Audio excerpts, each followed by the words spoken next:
Well, hello everyone and welcome to this channel. Today in this video, I will be talking about the liberation of Bangladesh. During the Indo-Pak War of 1971, India played a key role in the liberation of Bangladesh. India's all three tri-services, Indian Army, Navy and Indian Air Force demonstrated their efficiency, intelligence and strength and were successful in liberating Bangladesh from West Pakistan. It all began during the Pakistan elections of 1970.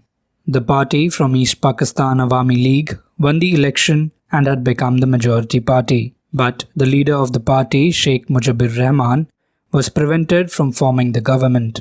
Another problem that remained was the language issue. Bengali was the only language in Pakistan which was not written in Persian Arabic script, and the people of East Pakistan campaigned against the usage of Urdu as the official language of the nation.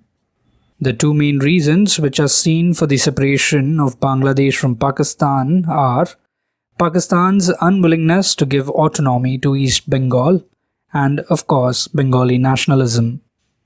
On 7th of March 1971, Sheikh Mujibur Rahman made his own famous speech at Ramna Racecourse where he declared, "The struggle this time is for our freedom. The struggle this time is for our independence." Soon after, East Pakistan started broadcasting Rabindranath Tagore's songs, which were a taboo in Pakistan.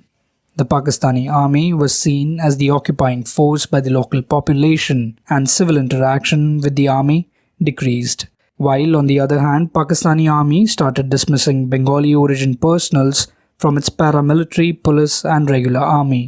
Now this situation sparked a mutiny and the officers from West Pakistan were attacked. The Pakistani army's crackdown on civil population began, which contributed to the revolt of East Pakistani soldiers, and the main body of Mukti Bahini was formed. Mukti Bahini, translated as freedom fighters, was a resistance movement during the War of Liberation, which transformed East Pakistan into Bangladesh. On 26 March 1971, Sheikh Mujibur Rahman declared the independence of Bangladesh, and in Pakistan, Yahya Khan declared him as a traitor. Soon arrested, and Operation Searchlight was initiated in East Pakistan. Awami League was banned and foreign journalists were expelled. Following this, Major Ziaur Rahman along with Bengali soldiers fought with West Pakistani forces out of Chittagong city, whereas the West Pakistan forces began the 1971 Bangladesh genocide with the massacre at Dhaka University. Bengali forces along with local population took control of numerous districts. 10 million Bengali refugees fled into India because of famine and ravages of the Pakistani army. India did not want millions of refugees to be permanently stranded in India, and so the Indian Prime Minister then, Indira Gandhi, authorized diplomatic, economic and military support to the Bangladesh forces on April 1971. By October, Mukti Bahini, along with support of Indian troops, started launching massive raids deep into East Pakistan. By the end of November, the situation for West Pakistan had deteriorated to a state of active, undeclared war. On 3rd of December 1971, Operation Chengiz was launched by West Pakistan on India. The Pakistani Air Force targeted 11 Indian airfields, radar installations, and also carried out artillery strikes on Indian positions in Kashmir, which finally drew India into the Bangladesh conflict, and a joint command structure was established between Bangladesh forces and Indian forces.